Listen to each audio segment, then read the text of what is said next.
শেষ টেস্ট তো লেবুর শরবত। লেবু শরবত এক লাখ খানা আর দেন চাই। তুই খাবি?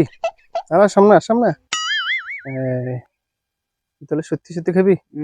আর তো অনেক কষ্ট করে বানাইছি লেবুর শরবত, নিজে খাবার লাগছে। তুই যেটা আইসত দি কদ্দুর তুই ডাল তোর মন মতন, তুই যে দূরে লেবে দূরে লো। আরে ভাই অন্য না তো মনে করো যে এই গ্লাস এখানে না, তো এখানে ডাললে বড় করে এখানে, হ্যাঁ এখানে, তাহলে এখানে রাখি গ্লাস রাখতে হবে এখানে, আর এখানে রাখি